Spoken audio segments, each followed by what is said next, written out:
Bismillahirrahmanirrahim.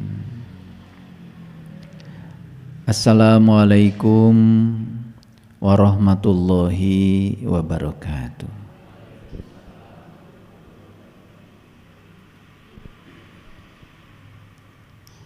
Alhamdulillahillazi nuri qulubana wa binuri ma'rifati wal isbatul yakin. Wa adkhilnal ma'al awliya'i wassolihin wasyuhada wasyiddiqin. Asyhadu an la ilaha illallah wahdahu la syarikalah rabbul alamin. Wa asyhadu anna Muhammadan abduhu wa rasuluh asrafal anbiya'i wal mursalin Sayyidina Muhammadin wa ala alihi wa sahbihi ajmain. Subhanaka la ilma lana illa ma 'allamtana innaka antal alimul hakim. Subhanakallahumma rabbana wa bihamdika asyhadu an la ilaha illa anta astaghfiruka wa atubu ilaik. Astaghfirullahaladzim, astaghfirullahaladzim, astaghfirullahaladzim. Allazi la ilaha illa huwal hayyul qayyum wa atubu ilaih min jami'il ma'asi wa dzunub. La haula wa la quwata illa billahil aliyyil azim.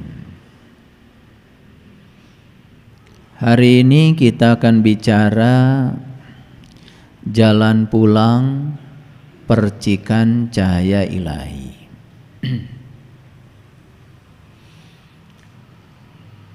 Kalau kita bicara jalan pulang, biasanya hampir semua orang berpersepsi pulang itu harus menunggu kematian tubuh fisik. Padahal pulang itu sekarang. Sebelum tubuh fisik ini mati, kita harus sudah bisa pulang. Pulang ke mana? Pulang ke jati diri kita yang asli. Oleh karena itu, kalau berbicara jalan pulang itu ditandai dengan matinya tubuh fisik, tentu saja kita tidak akan bisa tahu siapa yang sudah pulang, siapa yang belum. Oleh karena itu, sebelum saya mengkaji judul yang sangat penting ini, saya akan menjelaskan tanda-tanda orang yang sudah pulang, walaupun dia masih ada jumeneng dalam kehidupan yang sekarang. Tubuh fisiknya masih sehat, tapi dia sudah pulang. Ciri orang yang sudah pulang, yang pertama, ada perasaan dalam dirinya seakan-akan dia terlahir kembali.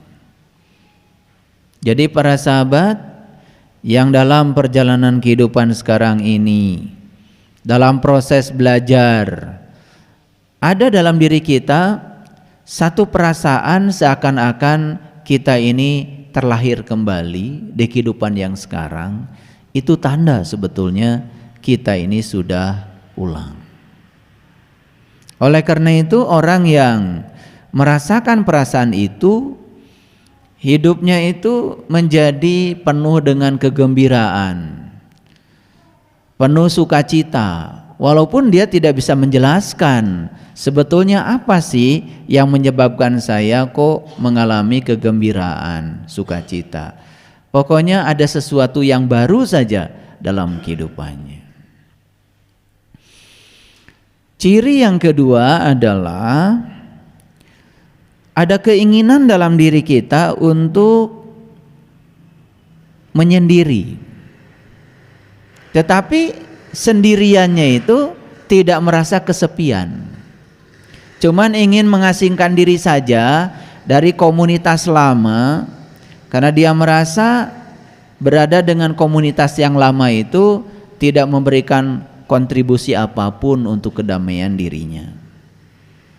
Misalnya tidak suka lagi bicara yang tidak penting, tidak suka lagi bicara hal-hal yang hanya sekedar ilusi, tidak mau lagi menghambur-hamburkan waktu, hanya berbicara ngalor ngidul yang tidak penting.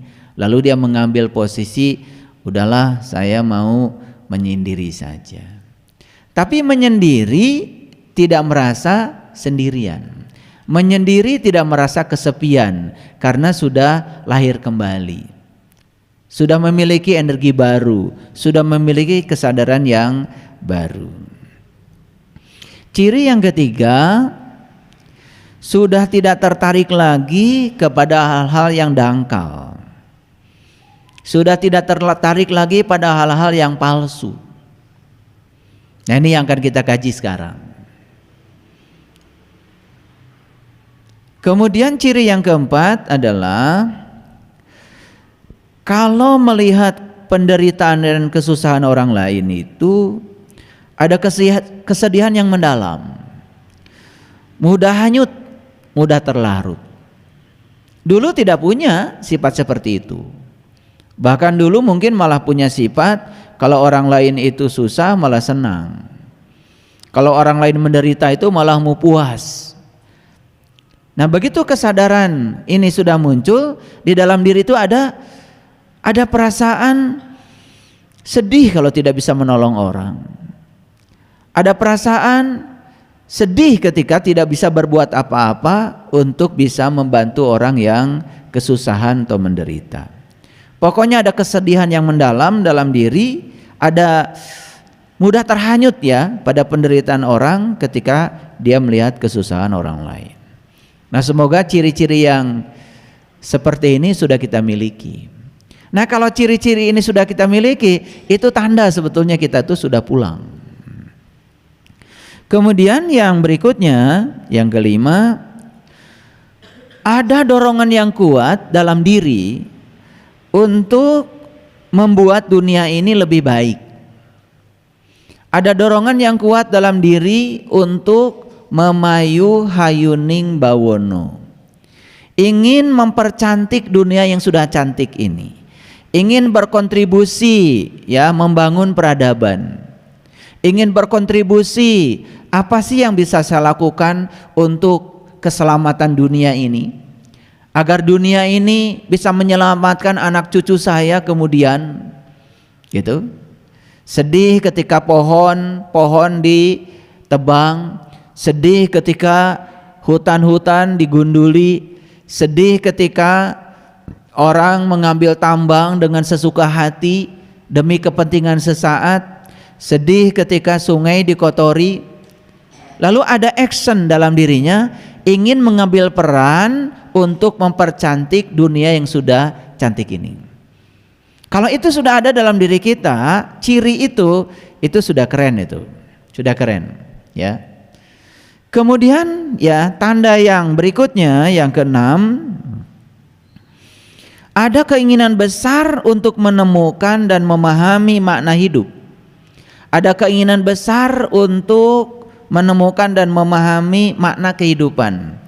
Ada keinginan yang besar untuk belajar mengungkap rahasia-rahasia kehidupan, termasuk belajar rahasia semesta, terutama belajar untuk mengungkap rahasia diri. Nah, ada keinginan untuk mengungkap rahasia itu sudah tanda sebetulnya kita sudah pulang. Kemudian ciri yang berikutnya adalah hypersensitif. Hypersensitif itu maksudnya sensitivitasnya itu hyper, tidak biasa-biasa saja. Jadi penciuman, pendengaran, penglihatan, perabaan, pengecap ya, itu memiliki sensitivitas yang tinggi. Itu juga merupakan ciri ya bahwa dia sudah pulang. Lalu ciri yang kedelapan, kreativitas dan inspirasinya terus meningkat. Nah, karena apa? Kreativitas dan inspirasi itu adanya di kesadaran. Karena kesadarannya meningkat, otomatis kesadaran meningkat itu ditandai dengan kreativitas dan inspirasi yang terus meningkat. Ciri yang kesembilan ya, dia sudah mulai bisa menerima dirinya apa adanya. bahkan sudah mulai bisa jujur pada dirinya sendiri. Banyak sekali ya, saya setiap hari bertemu dengan orang, berinteraksi ya. Apalagi ketika saya membantu mereka untuk membacakan data karma mereka, saya senang sekali ya ketika mereka itu terbuka, jujur pada dirinya sendiri. Karena sekalipun saya bilang kamu nggak jujur pada saya, kan saya sudah tahu. Jadi terus mau apa lagi ya selain jujur? Sebetulnya jujur pada diri sendiri ini membuka ruang baru untuk datangnya hal-hal baru yang positif. Kemudian ciri yang ke-10 ya, intuisi tajam. Keinginan untuk mengenal diri sendiri juga semakin besar. Nah, saya sudah menjelaskan berulang kali bahwa dari 5 tubuh kita itu ada bagian dari tubuh kita namanya intuitive body. Itu adalah tubuh intuisi. Nah, tubuhnya itu, tubuh intuisinya mulai hidup. Nah, kenapa tubuh intuisinya hidup? Karena tubuh spiritnya sudah hidup. Nah, ketika dia merasakan dia seakan-akan sudah terlahir kembali ya ke alam dunia ini, mengalami kelahiran yang kedua, tentu saja itu akan membuat kehidupan dia menjadi penuh dengan kebaruan. Ciri yang ke-11 ya, semakin banyak terjadi dalam kehidupannya dalam tanda kutip kebetulan. Semakin banyak dalam kehidupannya dalam tanda kutip sinkronitas. Maksudnya apa? Maksudnya begini. Hari ini butuh hari panas. Tidak minta, tidak apa. Hari panas. Jadi itu yang dimaksud, makanya tanda kutip, kebetulannya tanda kutip. Hari ini perlu hujan. Karena habis menanam pohon, nggak minta, nggak apa, hujan. Itu maksudnya. Jadi sinkronitas tuh begitu, ya. Jadi seakan-akan tuh kebetulan, dan kebetulannya nanti tambah banyak itu. Nah, itulah ya, kegratisan semesta itu mulai mengalir. Bahkan banyak sekali kita mendapatkan sesuatu dalam hidup tanpa upaya yang keras. Nah, itu jalan hidup yang luar biasa, itu sangat menakjubkan. Jadi akan semakin banyak itu yang namanya kebetulan-kebetulan itu. Hati-hati ya, dalam hidup tidak ada yang kebetulan. Tentu saja tanda kutip yang disebut dengan kebetulan ini datang karena karma baik kita. Datang karena kesadaran kita sudah meningkat. Gitu, ya. Jadi anak sekolah perlu biaya. Ada biayanya. Gitu, ya. Mau piknik, ya, ada acara wisata, ingin sekali, padahal pada saat daftar belum punya uangnya. Hari H-nya di deadline dari panitia ada duitnya, gitu. Nah, ini kebetulan-kebetulannya akan banyak, tapi kebetulan yang bukan kebetulan. Sekali lagi, kebetulan yang bukan kebetulan, gitu. Ya, saya juga hari ini mengalami kebetulan. Jadi tadi pagi waktu sarapan, ya, yang kerja di rumah bilang karena istri saya nggak ada, sedang nengok anak saya di Bogor.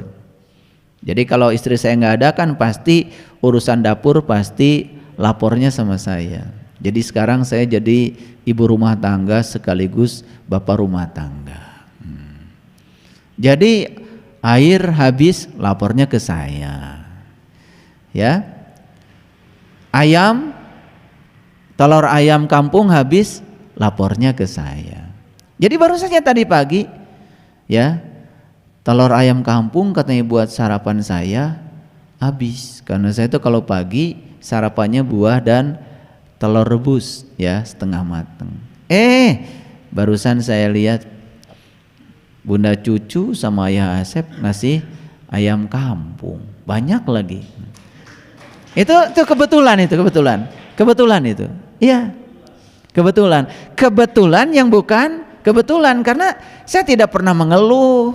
Jadi waktu orang kerja bilang begitu tuh nggak ada di sini. Aduh kumaha tuh, enggak ada aduh. Jadi saya datar aja. Nah, sifat datar yang seperti itu ternyata itu mengizinkan tangan semesta untuk bekerja, dan itu luar biasa. Dan kebetulan itu bagi saya itu tiap hari. Ya, Sabtu Minggu kemarin ya, hari Sabtu ada pemberkatan di rumah. Hari Minggu ada yang pelatihan sholat khusyuk. Udah gitu yang datang ke rumah juga biasa, kalau ada pelatihan sholat khusyuk yang datang bukan yang pelatihan kan, yang lain juga pada datang. Ya kebetulan saja ya. Buah ada yang bawa, kue ada yang bawa. Bahkan sekarang tuh di rumah ya bingung ya, sudah dibagikan ke tetangga ya, itu banyak terus. Nah itu kebetulan yang bukan kebetulan. Maaf ya, itu tanda bahwa kita udah pulang. Justru keberlimpahan itu luar biasa. Yang disebut dengan wayar zukhu min haitsu la yahtasib itu saya alami. Karena syaratnya cuma satu kan, wa may yattaqillaha yaj'al lahu makhraja wa yarzuqhu min haitsu la yahtasib. Dengan takwa, dengan yakin seyakin-yakinnya, tidak ada keraguan tentang hari esok. Karena kita hadir di sini hari ini sekarang, yaj'al lahu makhraja. Semua masalahmu akan diberi jalan keluar tanpa kita mencari jalan keluarnya. Wa yarzuqhu min haitsu la yahtasib, dan Allah memberikan rezeki dari arah yang kita tidak pernah menyangkanya. Gimana bisa begitu? Ternyata permainannya sederhana. Kalau kita melakukan kebaikan, jangan berharap orang yang dibaiki sama kita membalas kebaikan kita. Karena begitu kita berharap, berarti kita sedang mengarahkan harapan kita kepada yang kita harapkan. Justru bebaskan saja pikiran tentang itu, baru kita akan mendapatkan rezeki dari arah yang tidak disangka. Kan gak disangka, kalau hari ini saya dapat beras, tidak disangka hari ini saya dapat telur, tidak disangka tidak ada pikiran tentang itu kok. Karena tidak disangka datang. Nah kalau disangka akan datang yang kita sangka. Jadi sangkaan kita pada saat kita melakukan kebaikan itu yang membatasi rezeki kita. Ulangi ya supaya ngerti ya. Sangkaan kita saat kita melakukan kebaikan itu yang membatasi rezeki kita. Contoh, saya berbuat baik sama si A, ngasih oleh-oleh. Semoga kalau dia juga punya rezeki ngasih oleh-oleh sama saya, ya dapat oleh-oleh sebatas yang disangka. Jadi pikiran kita, sangkaan kita telah membatasi yang akan datang kepada kita. Nah, inginkah sekarang kita mendapatkan keberlimpahan tanpa batas? Ilmunya sederhana. Setiap berbuat kebaikan, jangan menyangka bahwa kita akan mendapatkan kebaikan yang sama dari orang yang dibaiki oleh kita. Nah itu yang disebut dengan nol, itu yang disebut dengan kosong. Kebaikannya satu, karena pembaginya nol, dapatnya tak terhingga. Kebaikannya dua, karena sudah nol, dua dibagi nol tak berhingga juga. Berapapun angka dibagi nol selalu tak berhingga. Kebaikannya tiga, nol, tiga dibagi nol tak berhingga. Kebaikannya empat, pembaginya nol, tak berhingga. Jadi setiap kebaikan kalau pembaginya nol, maka hasilnya tak berhingga. Coba sekarang, satu dibagi satu sabaraha. Satu. Berbuat kebaikannya satu, pengen satu, ya satu dibagi satu, dapatnya ya satu. Kebaikannya satu, keinginannya dua. Coba satu dibagi dua berapa? Setengah. Lebih kecil lagi. Kebaikannya satu, keinginannya 100. 1 bagi 100 berapa? 1/100 0,01. Tuh. Jadi makin banyak keinginan, ternyata hasilnya makin saeutik. Ini rumus matematika yang gak pernah disadari. Ternyata kalau ingin tak berhingga, pembaginya harus 0. Ya kalau nggak 0 juga nggak apa-apa deh, pembaginya 0,1. Karena 1 dibagi 0,1 masih ada muatan, tapi sedikit muatannya. Berarti 0,1 deh. 1 dibagi 0,1 10. Kan dulu pernah belajar ya, 1 dibagi 0,1, 0,1 itu 1/10. Kalau angka dibagi harus dibalik pembaginya. Jadi 1 dibagi 1/10 berarti 1 kali 10/1, 10. Nah 1 dibagi 0,01, 100.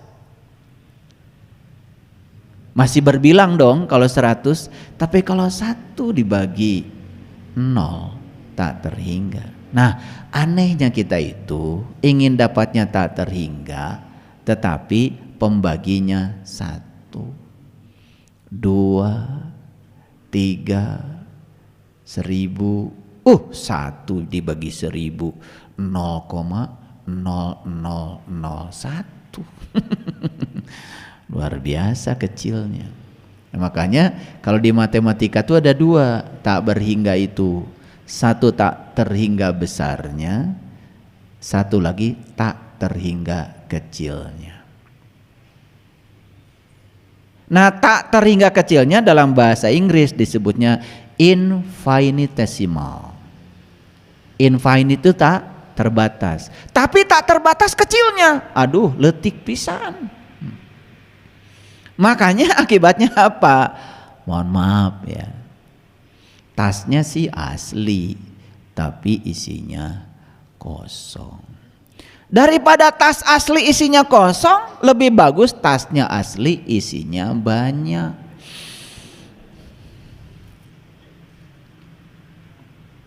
Ini pagi-pagi udah saya kasih ilmu luar biasa ini. Udah dikasih cara mendapatkan rezeki yang luar biasa. Makanya dari 7 jalan yang menakjubkan, salah satu jalannya adalah mendapatkan sesuatu bahkan tanpa usaha yang keras. Gimana caranya? Caranya begitu. Berbuat apapun, bebaskan dirimu dari keinginan mendapat. Ayo tanya, mohon maaf ya, sama yang berkelimpahan rezekinya. Saya yakin ilmunya begitu, cuman tidak disadari aja. Saya yakin ilmunya begitu kok. Kalau ngasih gak pernah dipikirin. Makanya dapatnya jadi wayar zukhu min haitsu la yahtasib. Makanya kan itu disebutnya juga doa 1000 dinar. Gak tahu siapa yang ngasih judul itu doa 1000 dinar, pada itu kan sebetulnya ayat Quran. Nah 1000 dinar ya, dinar ini kan mata uang yang paling mahal, betul nggak? Iya, dinar itu di Yordan mata uang yang paling mahal ya. Jadi 1000 dinar sanajan 1000 ge seueur. Kan aslinya doa itu begini, wa may yattaqillaha yaj'al lahu makhraja wa yarzuqhu min haitsu la yahtasib wa may yatawakkal 'alallah fahuwa hasbuh. Kan gitu. Innallaha balighu amri qad ja'alallahu likulli syai'in qadra. Pasti hafal ya. Pasti hafal. Karena itu kalau doa-doa gitu pasti banyak yang hafal, apalagi doa 1000 dinar. Wah, ini rezeki. Nah, salah kaprahnya itu ayat dibaca 100 kali. Tiap pagi ada yang baca 1000 kali. Ya makin miskin. Karena waktunya habis baca itu ayat. Memangnya uang bisa datang gitu baca itu ayat? Ayat itu bukan dibaca, dipraktekkan dalam hidup. Gimana caranya supaya kita mendapatkan tak terbatas? Pakai matematika. Memberi tanpa keinginan berarti pembaginya 0. Gitu ilmunya. Nah, kita kadang-kadang ya, karena yang nyuruh katanya orang soleh, yang nyuruh katanya orang suci, apalagi mengatasnamakan Tuhan dan agama. Ibu kalau pengen kaya, baca ini doa 1000 dinar, pagi 1000 kali, duhur 1000 kali, asar 1000 kali, maghrib 1000 kali, insya Allah miskin. Beak waktu rek ira usahana.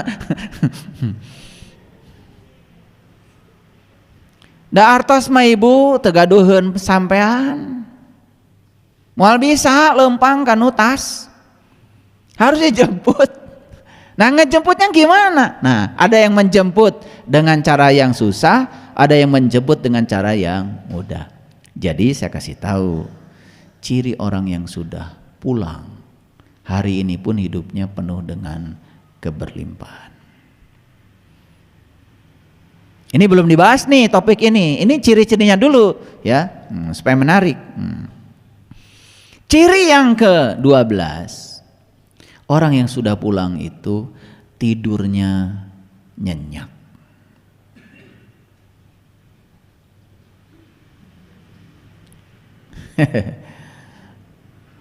Tidur di mimpi dikejar anjing gelo, ketemu kuntilanak. Ini pengumuman ya. Orang yang tidurnya masih seperti itu masih jauh untuk pulang. Jadi itu masih di alam ngawang-nguwung itu. Jadi tidur itu indikator sebetulnya seberapa suci jiwa kita. Karena ketika tidur itu nur insani kita keluar, Nurullah dan Nur Muhammad tinggal di dalam. Nah, nur insani ini keluarnya kemana? Terserah, tergantung kualitas dari nur insani itu sendiri. Kalau nur insaninya kotor, saat keluar masuk ke alam kotor. Nur insaninya bersih, ya ketemu dengan orang-orang suci, mimpinya ketemu dengan para nabi, para rasul, para wali, dapat ilmu bahkan ketika sedang mimpi. Itu bedanya. Makanya maaf ya, orang yang sudah pulang itu tidurnya saja nyenyak. Dan orang yang tidurnya nyenyak, waktu tidurnya nggak panjang. Jadi kalau ngaji saja dengan saya ngantuk dan ketiduran, itu berarti masih jauh untuk pulang. Iya.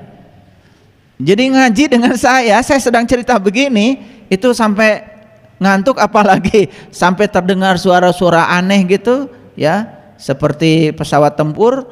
Nah, itu udah jelas itu masih jauh untuk pulang. Untuk jauh, tetapi lumayan kan udah datang ke tempat pengajian. 13. Nah, yang 13. Tidak lagi tertarik untuk khawatir secara berlebihan, dan dia selalu bertindak dalam kehidupannya dengan cinta dan welas asih. Loh, kenapa saya bicara begitu? Gini, saya kasih tahu.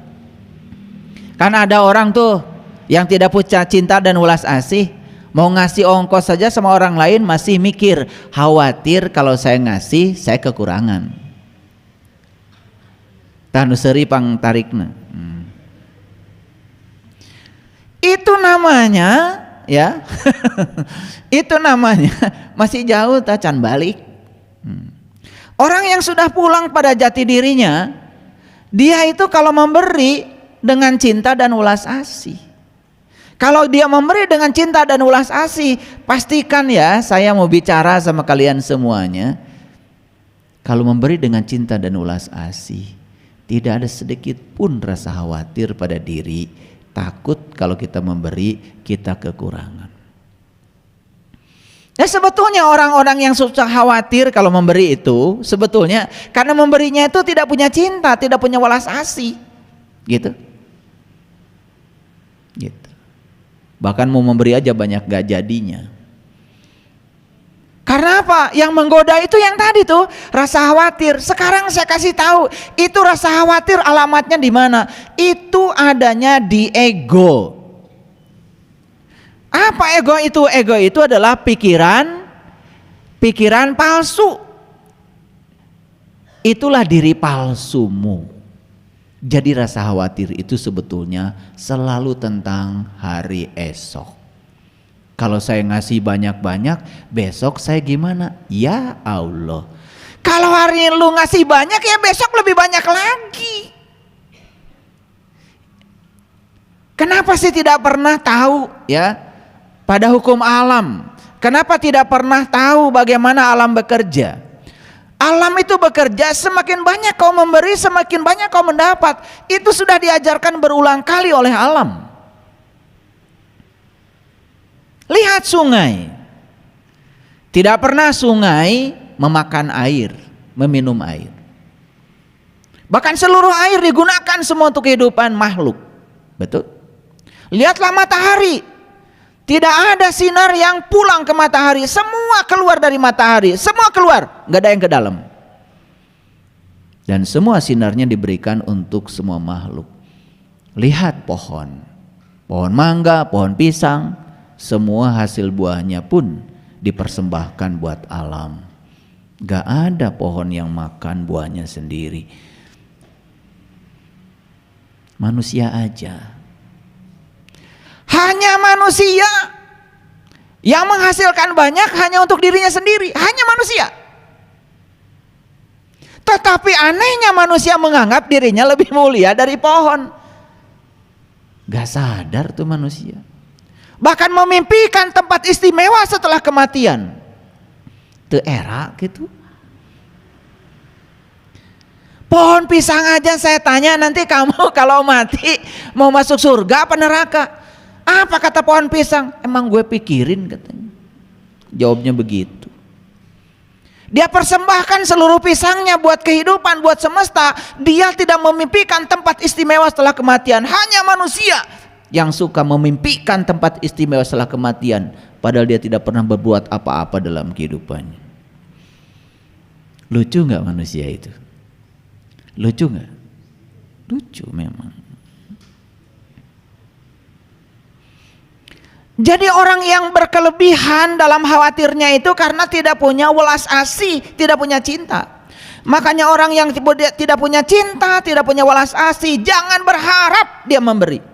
Karena setiap dia memberi, pasti dia khawatir. Khawatir kalau memberi dia berkurang. Ya. Saya pernah cerita sama kalian. Anak saya diterima di sekolah, di perguruan tinggi. Dan uangnya sudah ada buat bayarnya. Tinggal nunggu waktu. Begitu hari H-nya diumumkan, tinggal bayar. Ini menjelang hari H, datang itu, ya. Sahabat kita butuh uang sebesar uang iuran anak saya yang sudah ada. Diapakan tuh uang? Saya kasih semuanya. Saya tenang saja, tidak ada pikiran apa-apa. Karena saya sudah yakin dengan cara semesta bekerja, sudah yakin. Bahkan saya kasih tahu, uang itu masih kurang sebetulnya. Kurang. Jadi butuhnya 66 juta, uangnya baru ada 50 juta. Udah gitu yang 50 juta dipinjem lagi. Jadi masih kurang 16 juta, yang 50-nya dipinjem coba. Berani nggak bermain-main dengan Allah? Saya berani aja, saya kasih. Itu hari H-nya. Saya tidak dapat uang 16 juta dari dia, saya nggak ngebungakan duit. Dia bayar 50 juta dan saya sudah punya uang tambahnya 16 juta.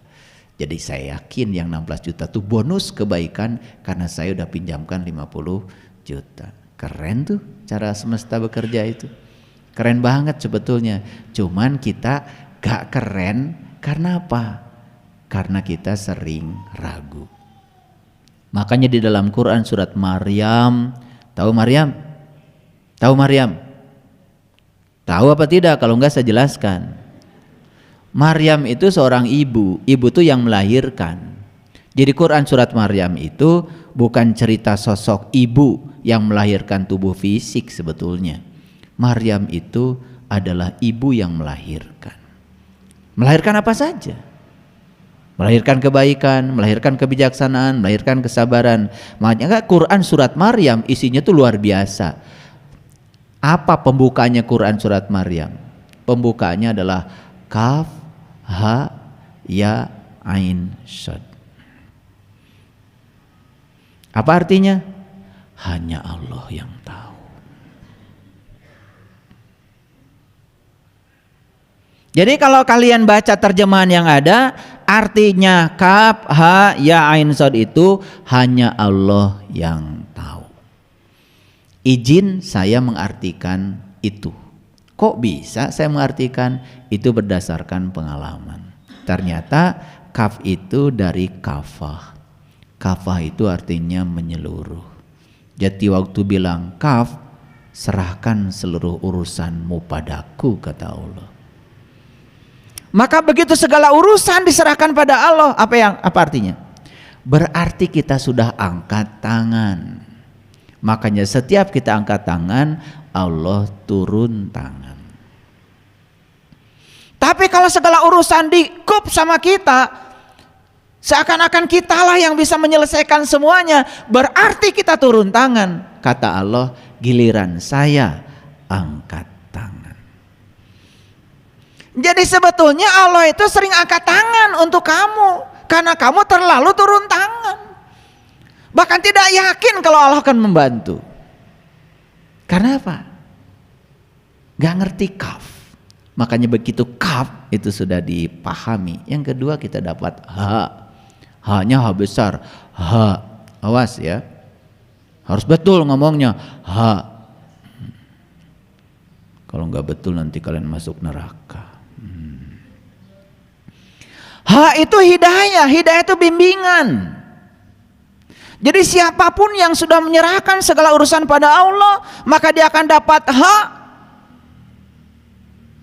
Dia akan mengerti setiap peristiwa dalam hidupnya adalah bimbingannya. Ngerti dia. Makanya dia tidak pernah ragu. Muncul yang ketiga, iya, yakin. 100% yakinnya. Jadi waktu saya mengeluarkan uang 50 juta itu, tidak ada sedikit pun keraguan. Saya pun tidak berharap dapat apa-apa. 0 saja. Saya sering sekali sebetulnya ya bermain-main seperti itu. Saya bukan bergurau. Saya cicil mobil di leasing itu, ijab kabulnya, ya Allah, ini mobil bukan punyaku. Ini mobil milikmu, hanya ketitipan hak guna pakai sepanjang aku ada, gitu aja. Karena ini mobil milikmu, tolong dong engkau yang bayar bulanannya, gitu. Baru saya tanda tangan. Makanya saya bilang sama petugas leasing, tolong didebit aja tiap bulan tanggal berapa. Mohon maaf ya, saya nggak pernah mikir kalau tanggal itu harus bayar cicilan. Karena kata cicilan kalau ada di otak itu like attracts like. Kata hutang akan menarik potensi hutang baru. Itu menurut hukum tarik menarik. Makanya saya tidak pernah berpikir hutang, berpikir keberlimpahan. Sampai-sampai ya, itu utang udah lunas, saya lupa ngambil BPKB. Saya ditelepon, Bapak ini kok BPKB nggak diambil-ambil? Oh iya ya, emang udah lunas? Udah Pak, dikirimkan itu, karena memang mereka pakai sistem, jadi tidak mungkin ngedebit terus. Begitu 48 kali selesai, karena sistemnya begitu. Udah, saya ambil ke sana. Begitu diambil, langsung saya ditawari, Bapak mau pinjam lagi? Gitu. Luar biasa ini diajarin ngutang lagi. Ketika kata utang, kata cicilan ada di sini, maka kita akan menarik kata utang baru di luar diri kita. Dan saya percaya dengan like attracts like, hukum tarik menarik. Silakan kalian praktekkan. Tetapi jangan main-main. Kalau keyakinanmu masih kan, kalau saya mikirnya begini, jelek-jeleknya saya cicil mobil satu, mobil itu kan saya suruh, begitu saya mandikan pakai bunga. Saya kalau beli mobil saya mandikan pakai bunga. Loh, kok pakai bunga? Wah, bid'ah. Biar mobilnya senang. Lalu saya bilang sama mobil, kamu punya utang. Nah, kalau mobil saya bilang, kamu punya utang dan kamu harus tanggung jawab ngurusi utangmu. Gitu ya. Jadi mobil itu harus bisa bayar buat dirinya sendiri dan bisa bayar. Mohon maaf ya, luar biasanya ketika berpikir seperti itu, cicilannya kebayar, tabungan juga nambah. Karena berpikir keberlimpahan. Kalau berpikir utang, itu terus saja potensi utang akan datang. Ini soal kata-kata. Ini harus dipraktekkan, makanya spiritual itu praktek. Kalau spiritual cuma dengerin ceramah saya, nggak praktek, ya nggak ada artinya. Nah, ciri yang ke-15, orang yang sudah pulang itu cirinya apa? Sudah tidak ada tindakan menghakimi, tidak mencari-cari kesalahan orang, bahkan sudah tidak ada konflik dengan orang lain karena tidak ada lagi konflik dengan dirinya sendiri. Ini kalau bahasa fisikanya ini, entropinya sudah mencapai 0. Jadi saya itu kagum ya sama Boltzmann itu, dia orang Jerman, dia membuat rumusan entropi. Jadi entropi itu adalah gini, entropi adalah sama dengan konstanta dikalikan logaritma dari peluang. Nah, peluang itu berarti probability. Nah, lihat saya, karena duduknya teratur, ini teratur menghadap saya kan, semua. Peluang untuk mendapatkan jamaah yang duduknya membelakangi saya itu kecil sekali kalau teratur. Karena semua menghadap saya kan, betul nggak? Coba kalau saya izinkan, silakan kalian duduknya bebas, mau menghadap ke utara, ke selatan, bebas. Peluang untuk mendapati jamaah yang menghadap ke utara ada, menghadap ke timur ada, betul nggak? Makanya peluang itu berhubungan dengan ketidakteraturan. Makin tidak teratur, makin besar peluangnya, makin teratur, makin kecil peluangnya. Sehingga entropi itu sama dengan konstanta dikalikan logaritma dari peluang. Kalau peluangnya kecil, itu artinya sudah teratur. Sesuatu yang teratur, entropinya 0. Maka yang sudah teratur hidupnya, sudah teratur mentalnya, sudah teratur spiritnya, sudah teratur energinya, sudah teratur fisiknya, entropinya 0. Jadi kalau menurut saya, Quran yang mengatakan la tamutunna illa wa antum muslimun, janganlah kamu mati kecuali entropinya 0. Itu ayat itu sebetulnya maknanya. Janganlah kamu mati kecuali entropinya sudah 0. Kalau entropi sudah 0 berarti sudah teratur. Kalau sudah teratur itu ya sudah. Tidak gampang baperan, tidak gampang sakit hati, tidak gampang marah. Datar aja. Itulah muslim itu. Jadi siapa muslim? Muslim adalah orang yang entropinya sudah mencapai 0. Pasti pusing kalau dengerin saya ngomong. Udah teruskan aja dulu. Nah, ciri orang yang sudah pulang selanjutnya yang ke-17, merasa mempunyai hubungan dengan seluruh hal, memiliki hubungan yang akrab dengan manusia, memiliki hubungan yang harmoni dengan binatang, memiliki hubungan yang harmoni dengan lingkungan, bahkan dia merasa dirinya selalu terkoneksi dengan alam semesta. Makanya saya latihkan, kalian saya ajak ke alam. Di alam saya ajak meditasi. Kalau sering melakukan aktivitas seperti itu, lama-kelamaan kita itu akan merasa terhubung dengan alam. Kemarin saya ajak meditasi di sungai. Gimana caranya kita terhubung dengan aliran air? Pada nangis itu, ya. Hanya memperhatikan aliran air saja nangis.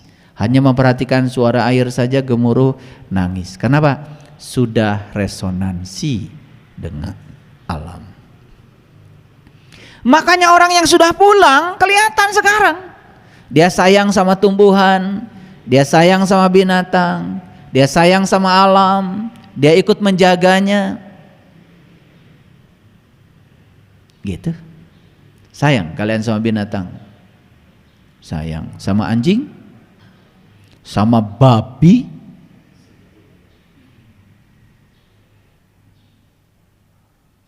Babi itu kan ciptaan Allah, makhluk bukan? Perlu cinta kasih enggak? Perlu. Anjing ciptaan siapa? Perlu cinta kasih enggak? Tuh.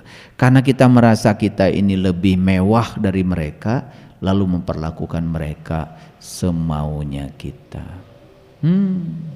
Katanya cinta kasihnya sudah tanpa batas, tapi masih dibatas-batasi hanya pada orang-orang yang baik sama kamu.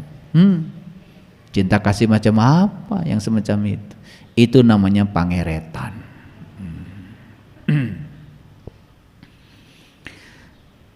Yang ke-19, ciri orang yang sudah pulang, dia merasa dekat dengan alam.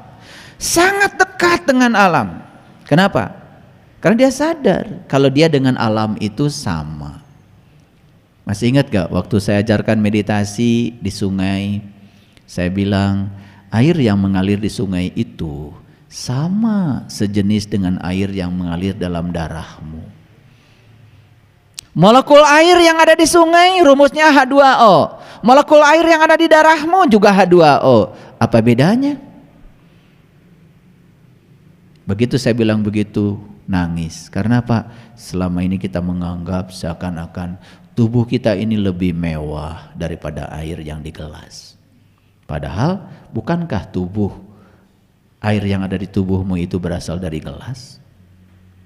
Betul? Ini kalau air ini saya minum sekarang, kan jadi darah saya, jadi daging saya. Untung aja air nggak protes. Kamu merasa mewah, bukankah seluruh air di tubuhmu itu berasal dari aku, air yang di luar dirimu? Kok nggak sadar sih?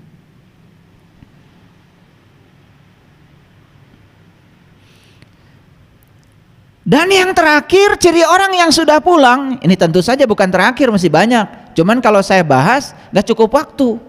Sampai di sini aja dulu. Karena konsep yang mau kita bahas bukan ini topiknya yang ini. Ini cuman sekedar pemanasan saja. Dan yang terakhir adalah merasakan kebahagiaan yang sesungguhnya dalam hidup dan selalu bersyukur. Nah, hati-hati ya, syukur itu bukan senang ketika mendapatkan yang diinginkan. Syukur itu sudah selesai. Dapat yang diinginkan, dapat yang tidak diinginkan, sudah sama cara menerimanya. Jadi syukur itu bukan senang, syukur bukan bahagia, tapi syukur itu adalah menerima semua apa adanya. Syukur urusannya adalah dengan dirimu sendiri. Syukur tidak ada kaitannya dengan rumah baru. Syukur tidak ada kaitannya dengan naiknya gaji. Syukur tidak ada kaitannya dengan mobil baru. Syukur tidak ada kaitannya dengan segala hal yang datang dalam hidupmu. Syukur tidak ada kaitan dengan itu. Syukur itu artinya terbuka. Terbuka untuk menerima semua apa adanya. Makanya syukur kebalikan dari kufur. Kalau syukur terbuka, kalau kufur tertutup. Tertutup berarti menolak. Coba pintu ditutup, kan orang tidak bisa masuk. Betul? Nah itu tertutup. Tertutup itu namanya kufur. Nah kebalikan dari kufur itu adalah syukur.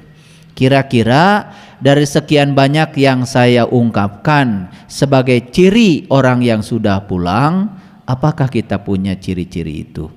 Kalau para sahabat sudah punya ciri 10 saja, itu sudah keren. Kira-kira 10 nyampe ya? Nyampe lah, masa? Ya, 10 udah nyampe ya? Nah, semoga di atas 10 semuanya ya. Oke, baik. Nah, judul kajian kita ini adalah jalan pulang. Jalan pulang siapa? Percikan cahaya ilahi. Siapa percikan cahaya ilahi? Percikan cahaya ilahi itu adalah ruh yang ditiupkan Allah ke dalam diri kita. Ulangi lagi. Percikan cahaya ilahi itu adalah ruh. Ruh yang ditiupkan Allah ke dalam diri kita. Kalau berbicara tentang ruh, setidak-tidaknya ada 3 komponen, ya. Karena ruh itu wujudnya adalah nur, nur ala nur, ada 3 komponen. Komponen yang pertama dari ruh namanya nurullah, cahaya Allah. Komponen yang kedua adalah nur Muhammad, ya, cahaya terpuji. Cahaya terpuji itu sering disebut oleh para leluhur kita sebagai Rasulullah sejati yang ada di dalam diri. Makanya Rasul itu ada 2, Rasul yang syar'i yang wujudnya adalah manusia, yang kedua adalah Rasul yang hakiki, wujudnya adalah nur, dan nur ini ada pada setiap manusia. Itulah keadilan Tuhan. Kita mau lahir di zaman mana, tidak ada yang fisik, ya, secara syar'i, tetapi yang hakiki selalu ada pada setiap manusia. Makanya Rasulullah sejati ada pada dirimu, dan itu membimbingmu setiap saat. Siapa yang dibimbing? Yang dibimbing adalah nafs jiwamu, yang sering disebut dengan nur insan. Jadi apa yang mau kita bicarakan di sini? Jalan pulang. Satu kata jalan, yang kedua pulang. Yang ketiga adalah percikan cahaya ilahi, yaitu ruh yang ditiupkan Allah ke dalam diri. Jadi ruh yang ditiupkan Allah ke dalam diri ini harus tahu jalan pulangnya. Nah, bagaimana supaya ruh ini tahu jalan pulangnya? Sebetulnya yang harus tahu jalan pulang itu bukan ruhnya, tetapi nur insannya, jiwanya. Nah, sang jiwa ini yang harus tahu jalan pulang.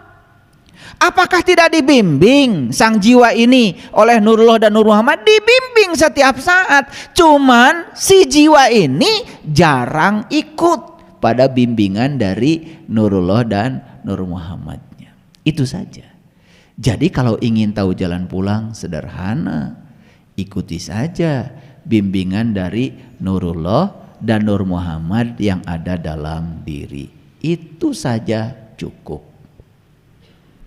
Apakah untuk tahu jalan pulang ini harus hafal ayat? Harus hafal kitab suci? Harus hafal ribuan hadis? Harus hafal ini, hafal itu? Tidak. Tidak. Makanya di Quran sangat luar biasa, ya, dikatakan seperti ini. Baik, kita lihat ayatnya. Ini Quran surat Al-Hijr ayat yang ke-29. Jadi bisa dibaca ya, surat ke-15 ayat 29. Maka ketika aku telah menyempurnakan penciptaannya dan aku tiupkan ruhku. Ayo kita pahami. Yang ditiupkan ke dalam tubuh kita ini bukan ruhmu, ruhku, mirruhi. Pertanyaan saya, ada nggak ruhmu? Ada? Nggak ada, karena yang ditiupkan ke dalam tubuh kita itu bukan ruhmu. Kata Allah, ruhku, mirruhi.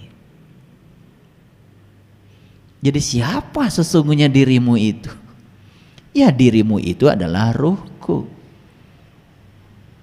Stop aja sampai situ dulu. Nanti kalau kepanjangan malah nggak ngerti. Nah, tugasmu apa? Tunduklah kamu. Coba lihat ayatnya. Fa idza sawaituhu wa nafakhtu fihi miruhi faqaulahu sajidin. Jadi tugasmu adalah tunduk dan sujud kepada ruhku. Ada nggak di sini harus pesantren? Ada nggak di sini harus ini harus itu? Nggak ada. Tugasmu cuma satu, tunduk saja pada ruhku. Pertanyaannya, siapa yang harus tunduk? Ayo lihat saya semuanya. Yang harus tunduk itu adalah jiwamu, nafsmu. Pada siapa? Pada dua pembimbing yang hidup dalam dirimu, Nurullah dan Nur Muhammad. Itu yang membimbingmu. Kita hanya disuruh sujud ke situ saja. Itulah pesantren yang sebenarnya.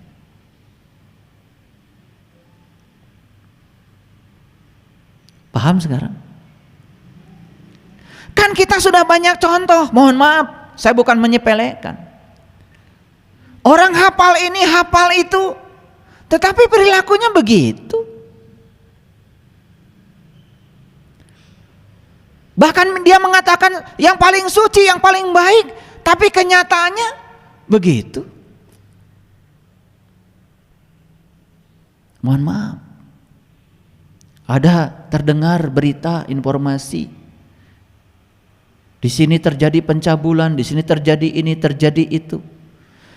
Dan sedihnya itu di lingkungan di mana di situ katanya diajarkan tentang kesucian.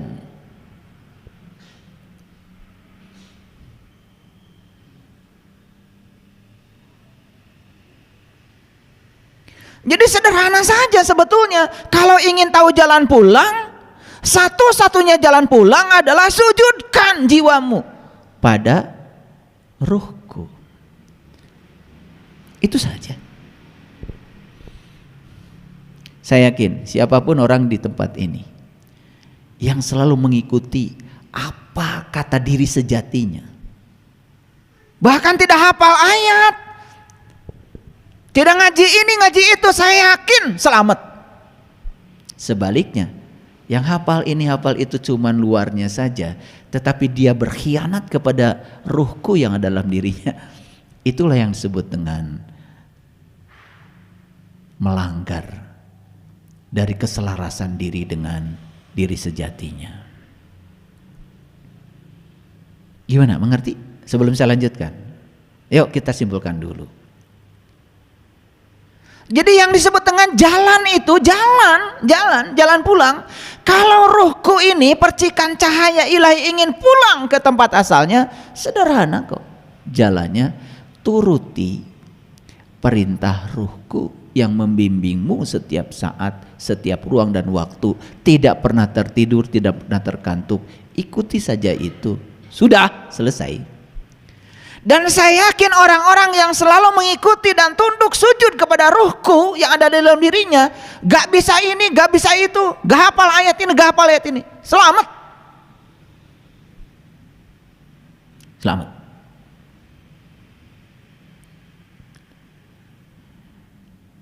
Nah, oleh karena itu mundur dulu ke belakang.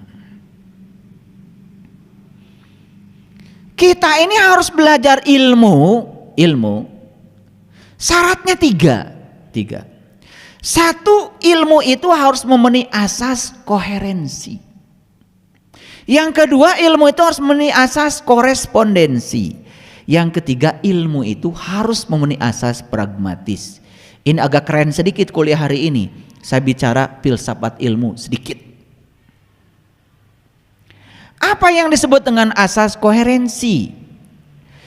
Yang namanya asas koherensi mensyaratkan bahwa pengetahuan itu tidak boleh bertentangan dengan pengetahuan yang lain.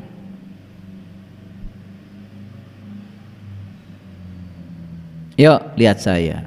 Ada nggak yang bertentangan? Pengetahuan yang bertentangan dalam diri kita sekarang. Kita cek sekarang. Dulu kita diajarkan katanya Allah itu adanya di tempat yang tinggi. Betul? Bahkan Allah itu adanya di langit ke-7.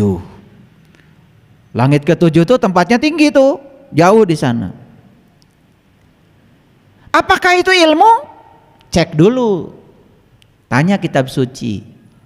Begitu tanya kitab suci bilang, aku bersamamu, lebih dekat kepadamu daripada urat nadi lehermu. Bertentangan enggak? Jadi tugas kita sekarang ini coba dicek semua paradigma dan keyakinan-keyakinan kita yang selama ini kita anut itu benar enggak? Cocok enggak dengan apa yang difirmankan dalam kitab suci? Dalam sebuah kuliah, saya tanya mahasiswa, siapa yang tahu Shirathul Mustaqim? Oh, mahasiswa sungkan tangan semuanya. Yang ini bicara ini, yang bicara ini, yang bicara ini. Semua bicaranya berdasarkan persepsinya. Padahal Shirathul Mustaqim itu kan bahasa Arab, bahasa Tuhan. Kalau ingin tahu bahasa Tuhan harusnya jangan menggunakan persepsimu, tanya Tuhan. Makanya tafsir Quran bil Quran. Begitu ditanya Quran, kata Quran Shirathul Mustaqim itu kata Quran Shirathul ladzina an'amta alaihim, jalannya orang yang diberi nikmat. Tidak ada satu mahasiswa pun yang saya tanya yang menjawab Shirathul Mustaqim itu jalannya orang yang diberi nikmat. Gak ada. Semua berdasarkan persepsinya. Dan berpersepsi urusan agama di kita dianggap biasa, lumrah. Padahal itu menyesatkan. Anehnya ketika saya tunjukkan ayatnya malah yang benar dianggap sesat. Jadi udah kebalik-balik kehidupan itu. Apakah selesai sampai di situ? Belum. Shirathul Mustaqim itu jalannya orang yang beri nikmat. Kejar siapa yang diberi nikmat. Karena dalam kehidupan kita pun sudah salah kaprah. Makan sama jengkol, sambal, nasi pulen, belum peda, nikmat. Keheula. Itu punya rumah bagus, mewah, semuanya serba mahal, elektroniknya luar biasa, branded semua. Furniturnya juga dari tempat yang mahal, harganya mahal-mahal. Nikmat punya rumah, tar dulu. Karena di Quran jelas, nikmat itu adalah sesuatu yang diberikan pada para nabi, para siddiqin, para syuhada, para sholihin. Yang dapat nikmat itu cuma 4. Ada di situ orang kaya? Gak ada. Ada di situ orang yang kuat badannya? Gak ada. Ada atlet? Belum peda? Semur jengkol? Bubui petei? Jadi kata nikmat yang sering kalian pakai itu berbeda dengan kata nikmat yang ada di Quran. Cuman kita gak pernah mikir menggunakan kata itu ya semau-maunya kita. Gak ada waktu buat mikir. Padahal di Quran dikatakan, aku panjangkan umurmu hanya untuk berpikir. Cing mikir tuh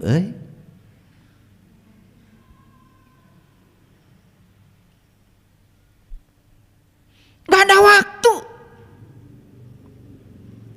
Ketika kita doa orang lain bilang mudah-mudahan, ngiluan mudah-mudahan.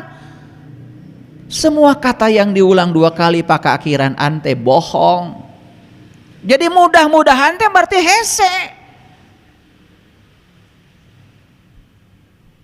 Ganti. Semoga. Mudah-mudahan anak saya lulus. Mau lulus. Da doa lagi nggak salah. Mudah-mudahan teh hese, sulit. Kan mobil-mobilan berarti bukan mobil nyaan. Mal bisa ditumpahkan. Hanya untuk mainan. Jadi mudah-mudahan tuh mainan. Harusnya semoga. Karena orang lain ngomong begitu, kita juga ngikut saja. Karena terbiasa kita ini ya menjadi fotokopi orang. Lihat saya semuanya. Jadi pengetahuan itu harus koheren. Sekarang coba tanya, kalau saya tanya Baitullah di mana? Jawabannya semua di Mekah. Jauh dong. Baitullah artinya apa? Rumah Allah. Apaan Allah teh nyangem di Al-Quran. Kami teh deket jeung anjeun. Lebih deket tibatan urat beheung maneh. Aku dekat kepadamu melampaui dekatnya urat nadi lehermu. Itu Allah yang bilang. Harusnya kalau Allah dekat dengan kita, atuh bumi nage kedah caket.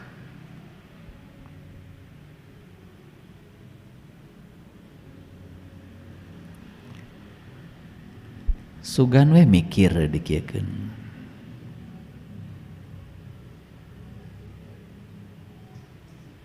Ibu salat. Ada salat teh naon? Menyembah. Menyembah saha? Menyembah Allah. Apaan Allah teh? Caket. Langkung caket tibatan urat beheung urang. Apaan Allah teh ngahiji jeung urang. Jadi kalau kita menyembah, yang disembah dengan yang menyembah papisah.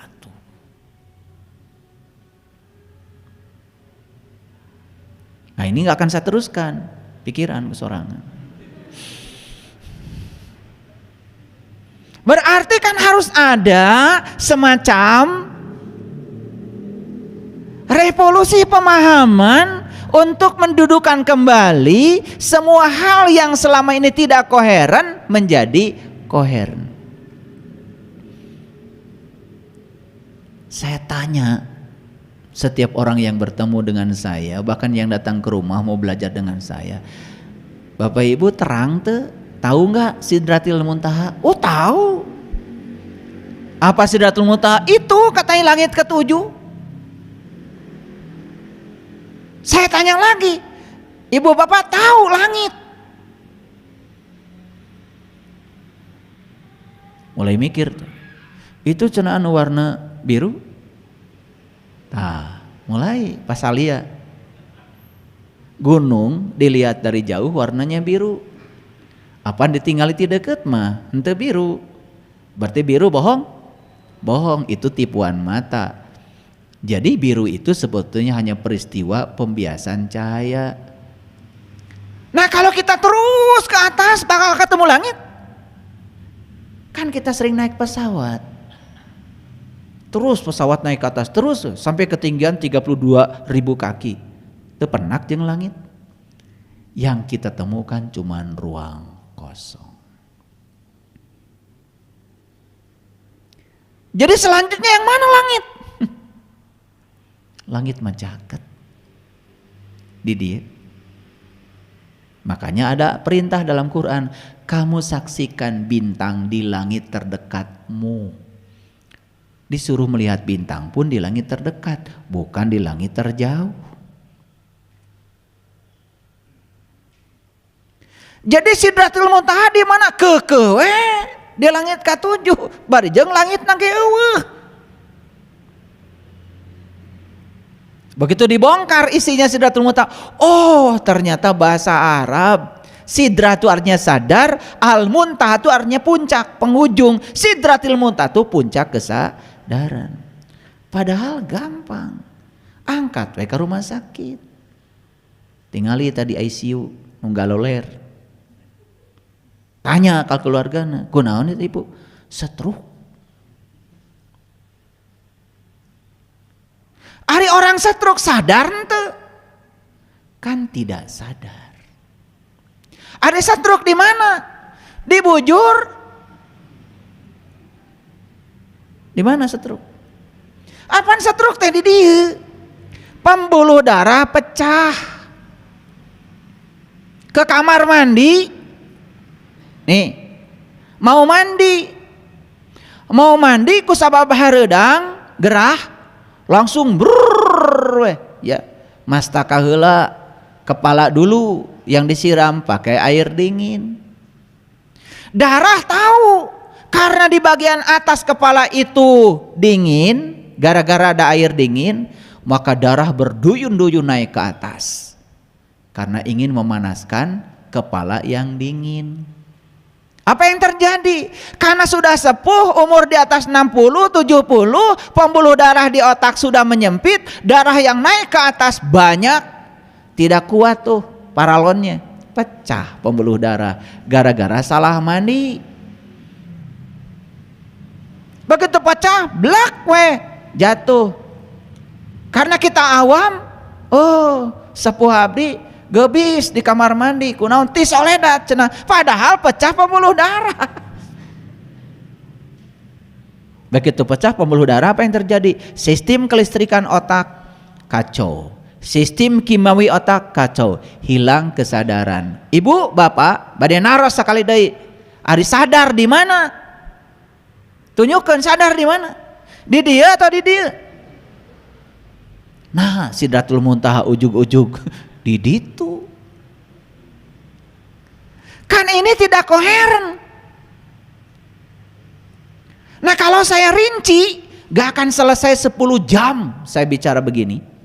Terlalu banyak yang tidak koheren dalam kehidupan kita, yang kadung sudah diyakini oleh kita. Dacek batur ge gitu.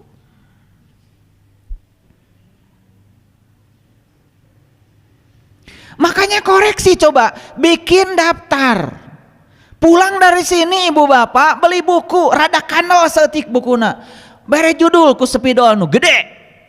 Judulna Buku Bodoh Ibu Siapa. Jadi tulis dulu Buku Bodoh Ibu Yani. Awas ya, pulang dari sini beli. Nanti beli pulpen. Tulis semua kata yang sudah dikenal dalam hidup. Misalkan iman, tulis. Nanti sambil diam tanya, ari iman teh naon? Urang geus nyaho acan. Islam tulis, ihsan tulis, ikhlas tulis, sabar tulis semua. Begitu lihat ada mobil Avanza, tulis Avanza. Begitu lihat di mobil ada VVTi, tulis. Pertanyakan semua kata-kata itu pada diri. Saya jamin ya, kita nggak bisa jawab semuanya.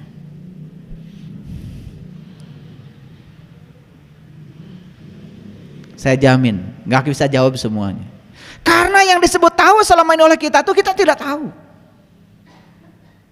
Tulis, ningali panon poe, tulis panon poe. Nanti pertanyakan, apa matahari? Kenapa bersinar? Bagaimana matahari nggak habis-habis? Kok bersinar terus? Kenapa panas? Kenapa cahayanya penting? Kenapa cahaya mengandung energi? Kenapa proses fotosintesa perlu matahari? Terus tanya, hiji we urusan panon poe. Mal bisa jawab. Begitu ningali cai di gelas, cai, tulis cai. Apa itu air?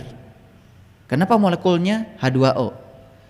Bagaimana pusat muatan positif dan negatifnya? Berapa banyak dalam H2O elektron? Berapa banyak proton? Di mana inti atomnya? Kenapa air pelarut yang sangat bagus? Kenapa hidup harus ada air? Itu cara saya belajar. Jadi saya belajar itu bukan dari buku kata orang, dari buku bodoh. Makanya dari kecil saya udah punya buku bodoh. Semua saya pertanyakan. Quran, apa Quran? Saya pertanyakan. Oh Quran dari kata qara'a, yaqra'u Qur'anan. Oh Quran itu bacaan. Oh kalau Quran itu bacaan, berarti saya harus bisa baca. Apa artinya membaca? Terus dipertanyakan. Apakah membaca seperti yang kita selama ini pahami? Babi, bu, ta, itu. Eta maca lain. Ternyata membaca itu adalah menyimak. Menyimak itu adalah mentransformasi tulisan menjadi pemahaman. Apakah ketika kita melihat tulisan jadi pemahaman? Apakah kita semua sudah membaca? Tulis di buku bodoh. Belum lagi nanti pertanyakan semua hal yang selama ini kita yakini. Akhirat, tulis di buku bodoh. Naon akhirat teh? Dari bahasa apa akhirat? Apakah betul gambaran tentang akhirat seperti yang digambarkan banyak orang? Apakah betul nanti di surga itu, di akhirat ada surga? Apakah di surga itu betul ada bidadari? Kersaha. Tanya semuanya. Setiap kita mengalirkan pertanyaan, di situ jawaban akan mengalir. Malaikat, tulis. Naon malaikat teh? Cenah makhluk yang terbuat dari cahaya. Ari urang dijieun ti naon? Apaan semua kita juga terbuat dari cahaya. Aslinya kita makhluk cahaya. Kalau gitu apa bedanya kita dengan malaikat? Setan. Saha setan teh? Orang mana?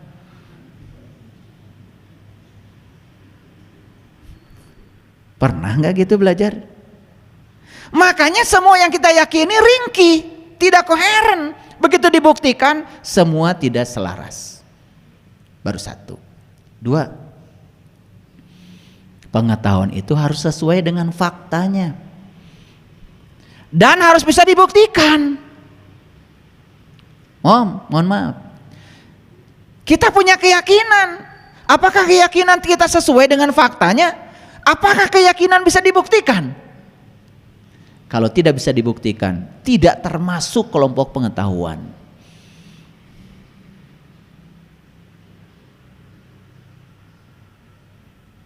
Kita punya rukun iman, 6 rukun iman. Mohon maaf, apakah kita sudah membuktikannya? Kalau kita belum membuktikannya, apakah itu layak disebut sebagai pengetahuan? Layak disebut sebagai ilmu?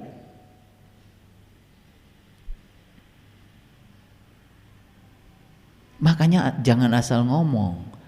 Apa yang kita bicarakan itu harus dipertanggungjawabkan. Ayo, saya kasih contoh.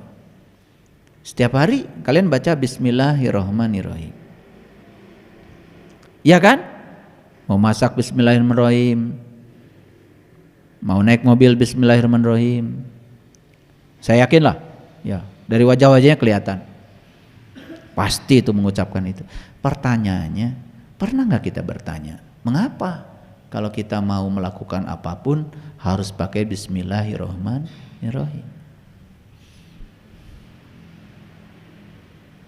Sampai di titik pemahaman tertentu, saya mengalami goncangan yang luar biasa. Saya tidak berani lagi mengucapkan kalimat itu. Pernah saya tidak berani mengucapkan kalimat itu. Kenapa? Bismillahirrahmanirrahim, atas nama Allah yang Maha Pengasih, Maha Penyayang.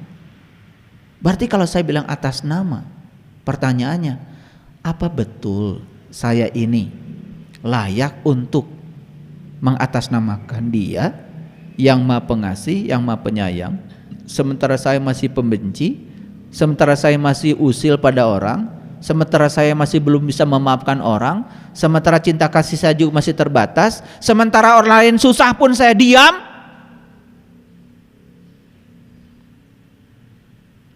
Dan kalau saya mengucapkan kalimat itu, apa betul saya ini diutus Allah untuk mewakilinya, menjadi kepanjangan tangannya? Kalau saya mengucapkan kalimat itu, apa betul saya mengenali dia? Ada orang datang ke rumah kita atas nama bupati. Pasti ditanya, Bapak teh sahana bupati? Ai Bapak teh kenal ka Pak Bupati? Henteu. Wakil bupati sanes, sekda komo. Jadi Bapak teh satu. Abdi mah sanes sasa. Nah, atuh tadi mengatasnamakan Pak Bupati. Kan syarat mengatasnamakan bupati itu satu, kudu wawuh kanjeng bupatina.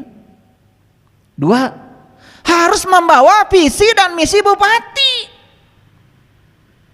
Paling tidak bawa selembaran pidato bupati, dibacakan, ulah pidato sorangan, akan ngawakilan Pak Bupati.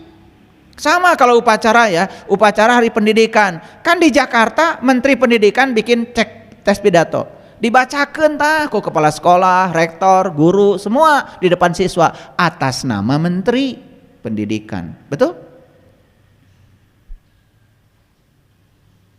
Itu baru satu kalimat Bismillahirrahmanirrahim, dalami. Tulis di buku bodoh. Tulis buku bodoh. Apakah saya sudah tahu Bismillahirrahmanirrahim? Oh, geningan orang teh can kemana-mana kakara ngucap unggul. Pantes we. Geus maca Bismillahirrahmanirrahim, gelas pepus ngamuk di dapur. Geus baca Bismillahirrahmanirrahim, ya itu. Sayur geus capek-capek masak, bahe ngamuk di dapur. Bismillahirrahmanirrahim. Model now. Nah, yang ketiga, pengetahuan itu harus bermanfaat untuk kehidupan. Apa? Harus bermanfaat buat kehidupan. Nah, cari pengetahuan yang tiga ini. Satu, memenuhi asas koherensi.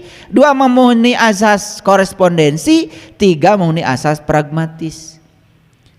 Tugas Bapak Ibu sekarang adalah kumpulkan di buku bodoh semua yang disebut tahu, cek memenuhi tiga asas ini enggak. Nanti kaget karena tiga-tiganya tidak dipenuhi. Nah, sekarang mau cerita kebenaran macam apa kalau tidak ada pengetahuan? Karena dasar kebenaran kan ada 5. 1 pengetahuan, 2 cinta, 3 keadilan, yang keempat adalah pengabdian, yang kelima kesabaran. 1 dari 5 harus dimiliki. Yang pertama apa? Pengetahuan. Karena dasar kebenaran itu 5, salah satunya adalah pengetahuan.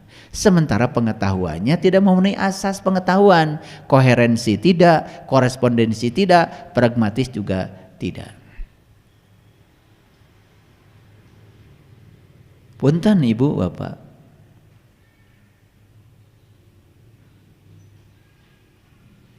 Ibu Bapak suka disuruh zikir. Apa yang dilakukan? Nyebut. Padahal zikir itu artinya apa? Mengingat. Mengingat di mana? Kan di dalam, di batin mengingat. Menyebut di mana? Di mulut. Disuruh zikir, malah nyebut. Nyambung nggak? Tidak memenuhi asas koherensi. Teu nyambung. Perintahnya juga ingat. Ingat itu bukan menyebut. Alat untuk mengingat itu batin. Ingat itu ada syaratnya. Syarat ingat harus tahu yang diingat. Malah nyebut. Emut sekarang kasepuh. Emut kasepuh. Tuh kan itu ingat. Ingat mah jempling we taya suarana. Sugan, mangga Ibu. Emut sepuh. Langsung nyerebut nami ibu bapak. Kan eta mah nyebut. Perintahnya ingat. Di Quran itu tidak ada perintah untuk menyebut-nyebut Tuhan. Di Quran cuma ada fazkurullah zikran katsir. Ingatlah Allah dengan ingatan yang sebanyak-banyaknya. Cek semua. Tulis lagi di buku bodoh. Zikir, wirid, kumaha prak-prakanana. So. Nanti terkejut. Dari semua yang ditulis ini ternyata semuanya tidak sesuai dengan yang sebenarnya. Baik, kembali lagi ke topik kita. Apa topik kita? Ulangi lagi tadi. Jalan pulang percikan cahaya ilahi. Jadi ada 2. Ada 3 kata kunci, ada keywordnya 3. 1 jalan pulang, 1 jalan, 2 pulang, yang ketiga percikan cahaya ilahi. Percikan cahaya ilahi ya sudah 1 aja, ruh. Di dalam ruh ada jiwa kan? Nah, sudah saya jelaskan tadi. Makanya di Quran surat Al-Maidah ayat yang ke-73 Allah berfirman. Ya. Firman Allahnya seperti ini. Saya tunjukkan dulu supaya semuanya ngerti, supaya tidak sekedar asal. Laqad kafaral ladzina qalu innallaha salisu salasa. Sungguh tertutuplah orang-orang yang mengatakan bahwa Allah salah satu dari yang 3. Ini ayatnya. Jadi kalau berbicara masalah ketuhanan itu berarti ada hamba, ada Allah, ada Rasulnya. Gitu kan? Makanya hamba ini harus taat pada Allah, hamba harus taat pada Rasulnya. Kalau dia taat pada Allah dan Rasulnya, itulah ketuhanan. Itu yang disebut dengan experience of being. Nah, kita lanjutkan sekarang. Kita lanjutkan pada yang tadi, kita buka dulu yang ini. Oke. Ada jalan, ada pulang. Ayo perhatikan saya. Jalan, tahu jalan? Jalan. Banyak gak jalan? Banyak. Kenapa jalan dibuat? Nih. Ini masjid ini bisa kalian capai dari rumah masing-masing karena ada apa? Ada jalan. Kenapa jalan dibuat? Karena ada tujuan yang hendak dicapai, bukan? Makanya pemerintah sekarang bikin jalan tol, wah dibuka di mana-mana. Dari Bandung ke Surabaya sekarang udah nembus semuanya tuh jalan. Kenapa? Karena ada yang mau dijangkau, ada yang dituju, kan betul? Gitu. Itulah pentingnya bikin jalan. Yuk, dari Bandung ke Jakarta ada jalan? Ada. Berapa jalan? Bisa lewat tol. Bisa lewat mana lagi? Bisa lewat Purwakarta. Bisa lewat mana lagi? Bisa lewat Puncak. Betul nggak? Bisa apa lagi? Bisa pakai kereta api. Bisa. Bisa pakai apa lagi? Bisa pakai pesawat. Bisa pakai sepeda motor? Bisa. Cuman jalannya sama kan? Tapi yang pesawat ke udara, yang kereta api beda dengan jalan yang tadi. Pertanyaan saya, siapa yang akan sampai di Jakarta? Yang akan sampai di Jakarta adalah yang sudah memilih jalan dan tekun di jalannya. Ulangi, yang akan sampai di Jakarta yang sudah memilih jalan dan tekun di jalannya. Mau naik kereta api? Ya sudah, tekun aja di kereta api sampai di Jakarta. Naik sepeda motor, tekun aja di jalan, nyampe di Jakarta. Pilih jalannya, mau ke Puncak, mau ke Purwakarta, mau lewat tol, kecuali sepeda motor, nggak boleh. Jadi yang sampai di Jakarta siapa? Yang tekun di jalannya setelah menentukan jalan. Maaf ya? Oke. Nah, percikan cahaya ini mau pulang. Mau pulang. Nah, percikan cahaya ini sebelum pulang, yang pertama harus tahu alamat pulangnya. Setuju nggak dengan saya? Kan percikan cahaya ini sekarang sedang apa di sini? Sedang apa? Sedang apa? Sedang membara, sedang dikaryakan. Jadi sebetulnya percikan cahaya ini sekarang di semesta ini sedang dikaryakan. Ayo ingat-ingat asal muasalnya gimana? Ibu bapak kita berpelukan. Gara-gara berpelukan, jadilah kalian di perut ibumu. Setelah sempurna penciptaan tubuh, ditiupkanlah ruhku, kan begitu? Pertanyaan, buat apa itu ruhku ditiupkan? Kenapa ditiupkan kepada tubuh? Kenapa? Dan kalau tidak ditiupkan kepada tubuh bisa gitu? Ditiupkan ke dalam tubuh karena apa?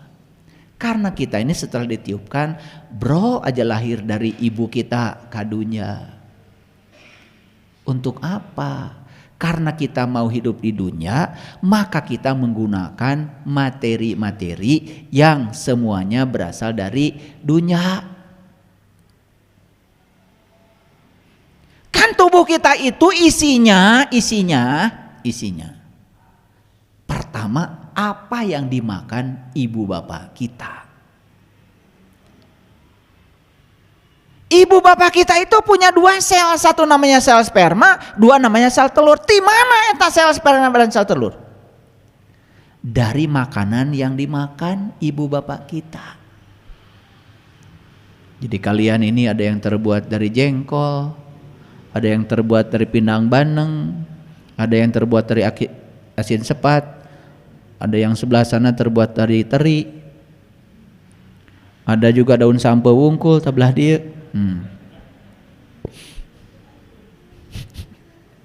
Sadar enggak? Makanya sel sperma dan sel telur itu terbuat dari unsur-unsur yang berasal dari bumi. Setelah bertemu, kemudian ibu bapak kita juga makan. Betul? Kan ibu kita selama hamil piraku tetuang. Maka apa yang dimakan oleh ibu itu yang akan jadi darah daging kita. Ibunya nggak suka minum susu, begitu lahir kurang zat kapurnya. Leles tah budak teh. Karena penentu dari kualitas fisik anak yang lahir adalah apa yang dimakan oleh ibunya. Apan rejeng, sapiring, apa yang dimakan ibu jadi makanan buat anak. Apa yang dirasakan ibu dirasakan juga oleh anak. Maka mental anak ditentukan oleh mental ibu saat dia sedang mengandung. Hati-hati ketika sedang mengandung. Jalimu udang budak teh gede amak sing ingat baheula keur ngandung. Gitu. Da amak teh aya anu ngawariskeun. Di mana? Ya ti ibu. Ti bapa saware. Makanya ibu mah 3 kali kan, ibumu. Makanya pewaris genetik yang paling kuat adalah ibu. Lanjut. Lahir ke dunia, kemudian apa? Dikasih makan. Dari mana? Dari unsur-unsur dunia. Jadi kenapa tubuh kita dibuat dari unsur-unsur dunia? Karena kita ini mau dikaryakan di dunia. Kalau tubuh saja tidak bisa, harus ada daya kehidupan, maka ruhku ditiupkan ke sini dengan daya kehidupan, maka tubuh ini jadi punya energi. Jadi kalau kita mau jujur, aslinya kita ini adalah makhluk cahaya. Aslinya kita ini makhluk spiritual. Aslinya kita itu yaitu yang ditiupkan. Karena ini cuman raga, cuman kurung, kerkuring, cuman cangkangnya saja. Makanya sekalipun nanti tubuh fisik ini mati, kan kehidupan terus berjalan. Karena jiwa tidak pernah mati, karena jiwa kan abadi. Paham sampai sini? Nah, selanjutnya untuk apa kita diutus ke dunia? Kita diutus ke dunia ini, kata leluhur kita, untuk memayu hayuning bawono, untuk mempercantik dunia yang sudah cantik ini. Malah manusia menggerogoti dunia, merusak dunia. Dunia yang cantik ini dirusak oleh kerakusannya manusia. Dulu tidak banyak yang berlubang di bumi ini. Sekarang di mana-mana bumi ini berlubang. Ditambang dengan sesuka hati. Makanya bumi ini sekarang sudah melambat. Bumi itu putarannya sudah melambat. Karena perilaku manusia. Laut sekarang sudah naik. Setiap tahun laut itu naik terus. Oleh karena itu, jumlah daratan di bumi ini semakin hari semakin berkurang. Jadi daratan yang hanya 25% ini nanti suatu saat semua daratan pun bisa jadi 100% dibungkus oleh lautan. Perilaku siapa? Perilaku manusia. Kenapa? Es di kutub mulai mencair. 2 derajat saja naik suhunya, es mencair. Dengan kenaikan 2 derajat Celcius yang mencair itu jutaan ton. Dan itu semuanya ke laut. Laut jadi naik. Dulu kita tidak mengenal yang namanya banjir rob. Gak kenal. Banjir mah biasa nama hangan, loba teuing. Sekarang sudah namanya banjir rob. Apa itu? Lautan, air laut naik ke daratan. Abrasi di mana-mana.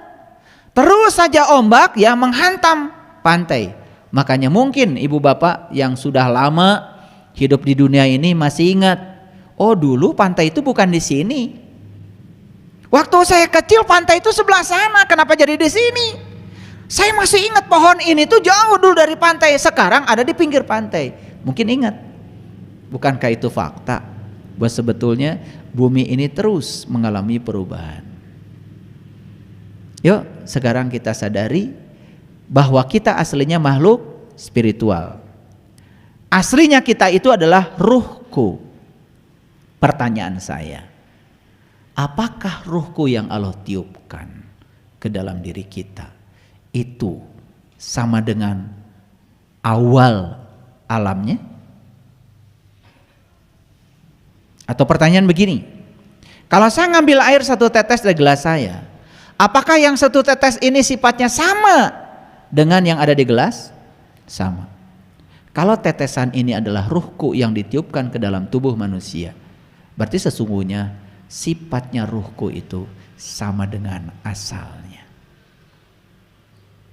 Jadi sebetulnya sifat-sifat asalnya itu sudah diwariskan menjadi sifat-sifat ruhku. Jadi apa yang kurang? Karena semua sifat-sifatnya ada dalam ruhku. Ar-Rahman, Ar-Rahim, Al-Malik, Al-Qudus, As-Salam, Al-Mu'min, Al-Muhaimin, Al-Aziz, Al-Jabbar, Al-Khaliq sampai As-Sobur. Semua sudah ada. Jadi siapa sesungguhnya orang yang sukses dalam kehidupan ini? Adalah orang yang sadar kalau dia datang ke sini diutus Allah untuk mempercantik dunia yang sudah cantik ini. Gimana cara mempercantiknya? Gunakan sifat-sifat Allah yang ada dalam ruhku. Allah punya sifat maha indah? Coba ibu bapak, kalau lihat yang indah gitu seneng? Seneng? Kalau lihat yang kotor sedih? Nah, setelah sedih berbuat gak untuk memperindah?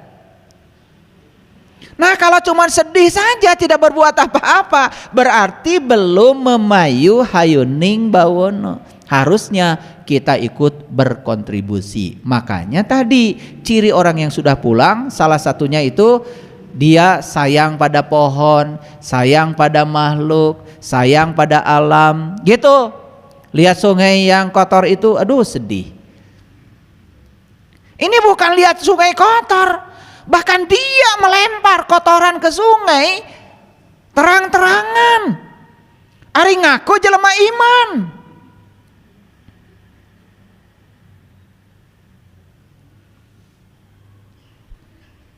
Lucu. Saya pernah pergi, mohon maaf ya, ke tempat-tempat pendidikan agama. Dan rata-rata kotor. WC kotor. Tempat ibadah kotor, karpet kotor. Enggak ada yang peduli. Padahal sejatinya ruhku itu kan suci. Makanya kita harus pulang. Nah, jalan untuk pulang ruhku sudah saya sampaikan tadi. Yang pertama jalannya adalah tunduk patuh jiwa ini kepada Allah dan Rasulnya yang ada dalam diri. Maka itu yang akan mempermudah sang jiwa kembali ke tempat asalnya. Maka leluhur kita kemudian mewariskan berbagai macam agama. Nah, makanya agama itu adalah jalan. Silahkan kalian lewat jalan mana, tentukan olehmu sendiri. Setelah menentukan jalanmu, tekun di jalanmu. Jangan mikirin jalan orang lain. Jangan ngurusi jalan orang lain. Jangan usil pada jalan orang lain. Tekun saja di jalanmu. Kau akan sampai ke Jakarta. Supaya tidak keliru ketika sudah menentukan jalan, maka kalian harus mengerti di sepanjang jalan itu ada rambu-rambu jalan. Itulah yang disebut dengan kitab suci. Makanya setiap agama ada kitab sucinya. Supaya tidak salah baca rambu-rambu jalan, maka di setiap agama ada para penuntun jalan. supaya tidak salah menafsirkan rambu-rambu jalan. Cari penuntun jalan yang berpengalaman. Balik ke mana Bu? Ke Jakarta. Sok ku abdi dijajabkeun. Mangga. Punten Pak, ari Bapak kantos ke Jakarta. Teu acan Bu. Itu calo. Nah banyak sekali belum pernah ke Jakarta tapi ngajak kita ke Jakarta. Belum tahu akhirat sudah ngajak kita ke akhirat. Lucu ya. Nekat itu namanya. Berani banget. Ibu ke Pangandaran. Suka ada yang nawarin kan? Tuh, nelayan tuh.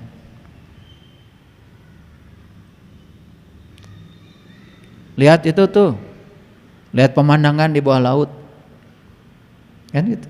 Tawarin. Nelayannya tuh putih. Putih. Kasep. Nganggo jas. Nganggo dasi. Sepatunya mengkilat.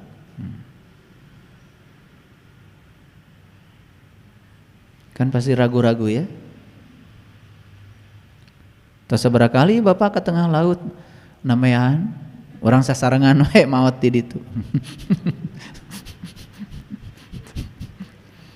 Tapi begitu ngajaknya kereng, hitam, kebakar matahari, udah yakin lah itu nelayan pasti udah berpengalaman, tidak usah ragu dan tidak tanya, langsung celek naik karena sudah ada trust, ada kepercayaan.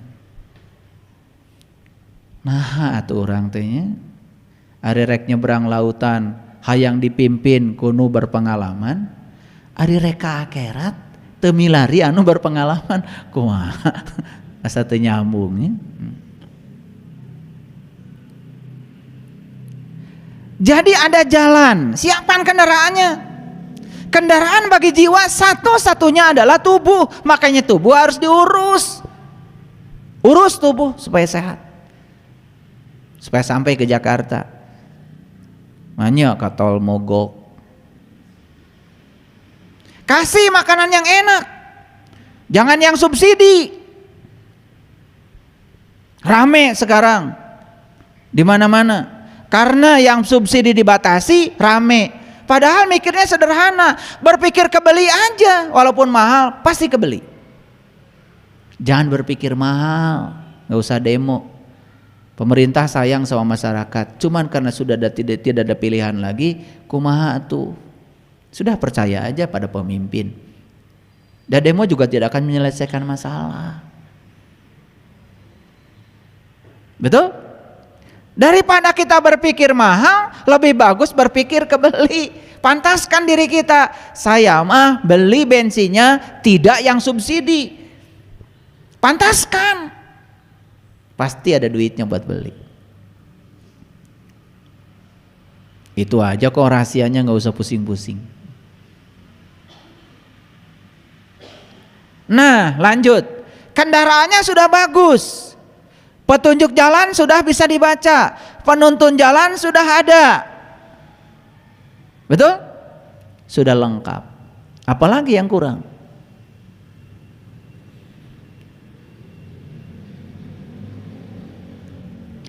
Ketika kita mau berjalan, kan harus bawa bekal. Betul nggak? Masa nggak bawa bekal? Bawa bekal. Makanya Allah ngasih saran di Quran, fatazawwadu fa inna khairu zadi taqwa. Berbekalah kamu, sebaik-baiknya bekal adalah takwa. Tah eta bekal. Apa takwa? Tanya Quran, jangan menurut persepsi sendiri. Tuh, eta bekal. Tanya Quran ya. Takwa itu bukan mengikuti perintah Allah, kemudian tidak melanggar larangannya. Bukan, di Quran bukan begitu. Baca nanti di Quran surat Al-Baqarah ayat 63. Takwa teh apa? Supaya tidak salah persepsi. Supaya 3 asas pengetahuan dipenuhi. Ini enggak saya bahas ya. Nanti baca sendiri. Cukup enggak kita punya kendaraan? Oke. Terus apa tadi? Rambu-rambu sudah terpasang, siap dibaca. Ya, penuntun jalan sudah ada yang mau antar kita, ya. Itulah perlunya guru. Yang keempat, apa? Bekal. Sudah ada. Bekalnya apa tadi? Takwa. Di perjalanan itu tidak selalu mulus. Bisa saja ada hambatan, ada rintangan. Maka siapkan senjata. Rasul mengatakan sebaik-baiknya senjata adalah ilmu. Situlah ilmu. Mulai berperan ilmu di situ. Ilmu tentang sholat, ilmu tentang haji, ilmu tentang umroh, ilmu tentang apa, ilmu tentang hidup, semua harus tahu. Sampai rahasia-rahasianya. Itulah senjata kita. Cukup? Masih ada yang kurang? Piraku sorangan. Ngajak batur. Harus punya sahabat. Itulah pentingnya kita punya komunitas. Makanya saya sering mengatakan ada 3 permata dalam hidup. 1 punya guru, 2 punya ajaran, 3 punya komunitas. Komunitas di mana kita saling mengingatkan, saling menyemangati. Karena kadang-kadang dalam perjalanan itu kan suka ada kelelahan. Betul nggak?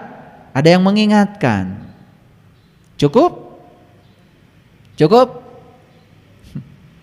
Apalagi yang ini yang paling besar belum dibicarakan, niat.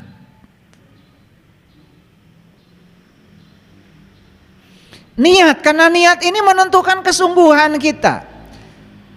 Nah, kalian niatnya apa datang ke sini? Makanya kata Nabi, amal itu sangat ditentukan oleh niat.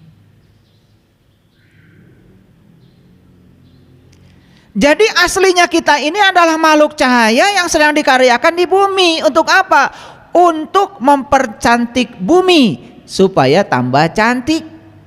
Memayu hayuning bawono. Makanya orang-orang yang paling berhasil di semesta ini adalah orang yang paling berguna bagi semesta. Ulangi, yang paling berguna. Makanya nilai kehidupan kita tergantung seberapa berguna bagi kehidupan. Makanya leluhur kita di tanah Jawa Barat merumuskan 6 prinsip supaya kita berguna. 1, nulung kanu butuh. 2, nalang kanu susah. 3, nyaangan kanu poekeun. 4, opat ya ngahudangkeun kanu sare. 5, nepak kanu poho. 6, nganter kanu keung. Keren.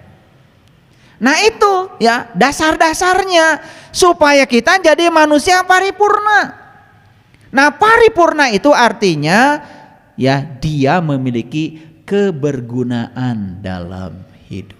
Itu yang disebut dengan manusia yang soleh. Nah selama ini kita mengartikan orang soleh itu yang rajin ibadahnya, gawe ente, sakola ente, terus aja ibadah.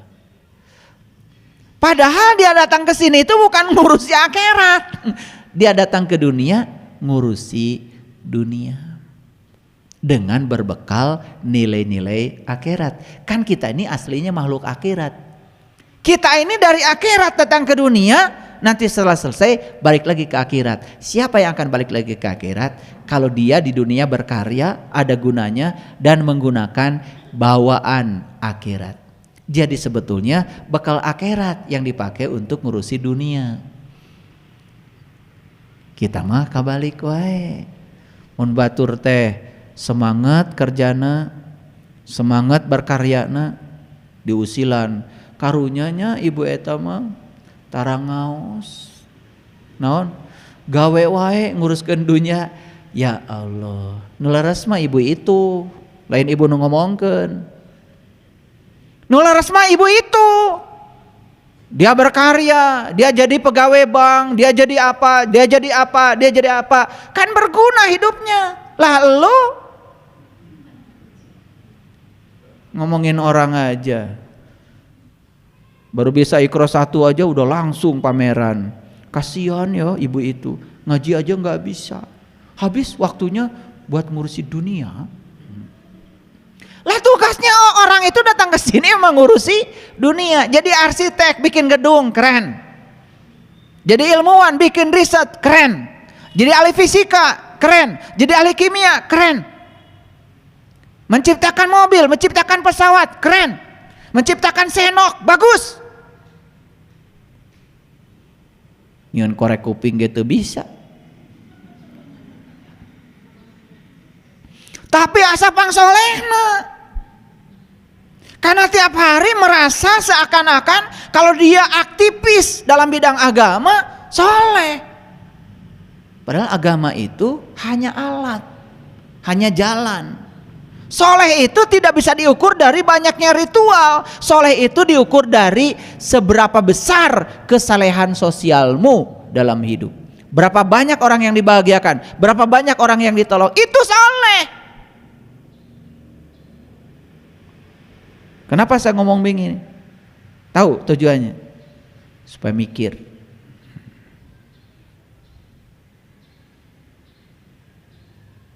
Jadi seberapa berguna kita dalam hidup, itu nilai kita. Karena kita itu sudah diberi kecerdasan, dikasih nggak sama Allah? Dikasih. Kreativitas dikasih? Kasih. Tangan dikasih buat berkarya, kaki dikasih buat jalan. Mata dikasih buat lihat, telinga dikasih buat dengar, mulut dikasih buat ngomong, napas dikasih buat hidup, otak dikasih buat mikir. Dan ada riset yang luar biasa. Orang yang paling cerdas di dunia, namanya Einstein, itu baru menggunakan kapasitas otaknya 5%. Dari 100% itu Einstein. Lah kita ini menggunakan kecerdasan yang diberikan Allah berapa persen? Coba unggal poe mikir beas wae.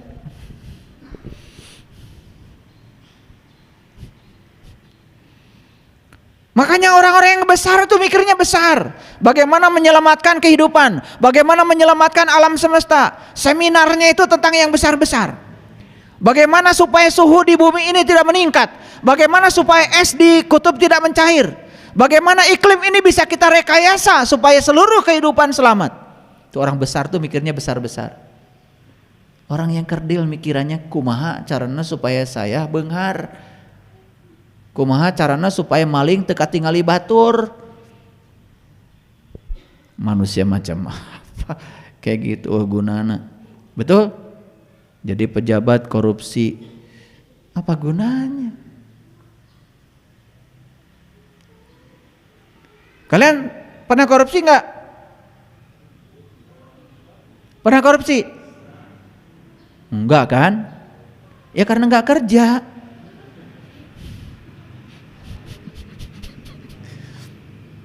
Potong-potong. Saya nggak pernah korupsi, Pak. Wah, luar biasa Anda. Sebentar, Anda kerja di mana? Alhamdulillah Pak, sampai sekarang belum punya kerjaan. Lah, saya pikir sudah menjabat jabatan tinggi di tempat yang kerjanya itu banyak peluang korupsi, lalu bilang begitu, itu keren. Ini kerja juga belum. Iya. Di mana kerja Anda? Alhamdulillah Pak, karyawan di sebuah pabrik. Saya nggak pernah korupsi. Lah apa yang mau dicuri? Jadi kalau kita mengatakan tidak korupsi bukan berarti kita tidak bermental. Can aya kesempatan. Ngerti maksud saya? Makanya jangan ngaku-ngaku lah.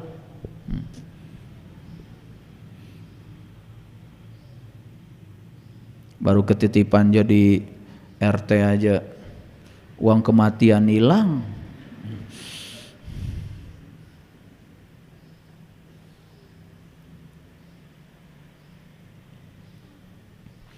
Makanya komitmen kita sang jiwa ini dengan dengan Allah dan Rasulnya itu jangan sampai luntur, sebagaimana yang dinyatakan dalam Quran surat Al-A'raf ayat 172. Pada saat kita ditanya, bukankah aku ini Tuhanmu? Dan saat itu kita menjawab, yes, aku menyaksikan. Itu jangan luntur komitmen itu. Oleh karena itu maka proses penyaksian ini harus berlangsung sepanjang hayat, terus menerus. Jadi ini ayat bukan berlaku dulu saja. Pada saat kita ditanya, alastu birabbikum, qalu bala syahidna. Proses menyaksikan itu harus berlangsung sepanjang hayat, bahkan sampai sekarang. Itulah jalan pulang. Jadi kalau kita terus menyaksikan, apa yang terjadi?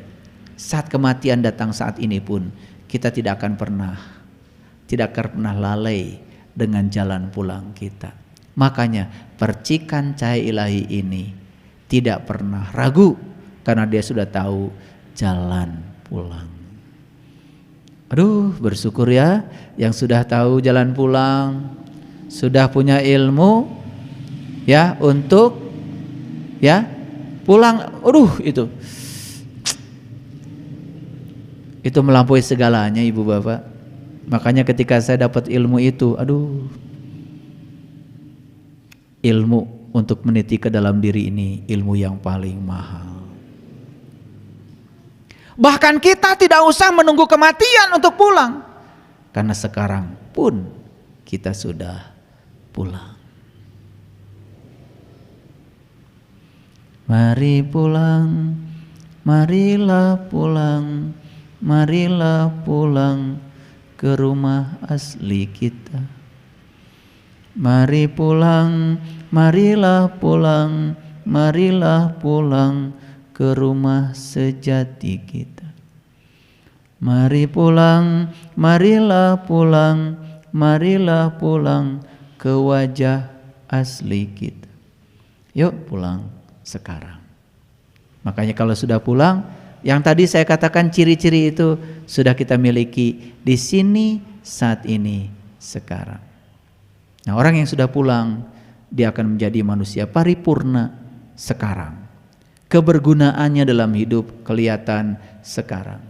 Nulung kanu butuh, nalang kanu susah, ngahudangkeun kanu sare, nyaangan kanu poekeun, nganter kanu keeng, nepak kanu poho. Itulah kehidupan sehari-harinya. Oh, luar biasa, sebaik-baiknya manusia yang berguna bagi semesta ini. Terima kasih. Assalamualaikum warahmatullahi wabarakatuh.